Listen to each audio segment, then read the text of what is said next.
வணக்கம் நண்பர்களே. இன்று தமிழகத்தின் தேர்தல் சூழலை குலுக்கிய ஒரு முக்கிய அரசியல் விவகாரத்தை பார்க்கிறோம். தேர்தல் பட்டியல் திருத்தத்தை டிஎம்கே கைப்பற்றிவிட்டது என்று டிவிகே கட்சியின் கடும் குற்றச்சாட்டு. தமிழக வெற்றி கழகம் கட்சி பேச்சாளர் தெரிவித்த முக்கிய குற்றச்சாட்டு என்னவென்றால், டிஎம்கே அரசு ஸ்பெஷல் இன்டென்சிவ் ரிவிஷன் செயல்முறையையே தன் கட்டுப்பாட்டுக்குள் கொண்டு வந்து தேர்தல் பட்டியலை தன் சார்பாக மாற்றுகிறது என்றது. டிவிகே வின் கூற்றுப்படி பிஎல்ஓ அதிகாரிகள், பூத் லெவல் ஆபீசர்ஸ் டிஎம்கே ஆதரவாளர்களின் அழுத்தத்தில் செயல்படுகிறார்கள். புதிய வாக்காளர் சேர்த்தல், பழைய வாக்காளர் நீக்கம், இவை அனைத்தும் அரசியல் நோக்கத்துடன் செய்யப்படுகிறது. இதை தடுக்கும் வகையில் தேர்தல் ஆணையம் நடவடிக்கை எடுக்காமல் அமைதியாக உள்ளது என்றும் அவர்கள் குற்றம் சாட்டுகிறார்கள்.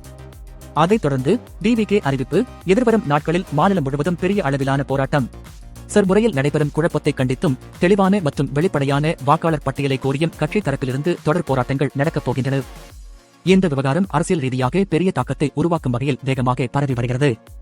2026 தேர்தலை நோக்கி செல்லும் இந்த நேரத்தில் வாக்காளர் பட்டியல் விவகாரம் ஏற்கனவே பொதுமக்களிடையே பெரும் விவாதத்தை கிளப்பியுள்ளது. டிவிகே கூறுகிறது, வாக்காளர் பட்டியலை கையாள்வது ஒரு ஜனநாயக குற்றம். இதை எதிர்த்து நாங்கள் இறுதி வரை போராடுவோம்.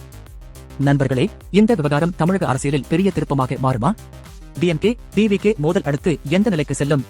உங்கள் கருத்தை கமெண்டில் சொல்லுங்க.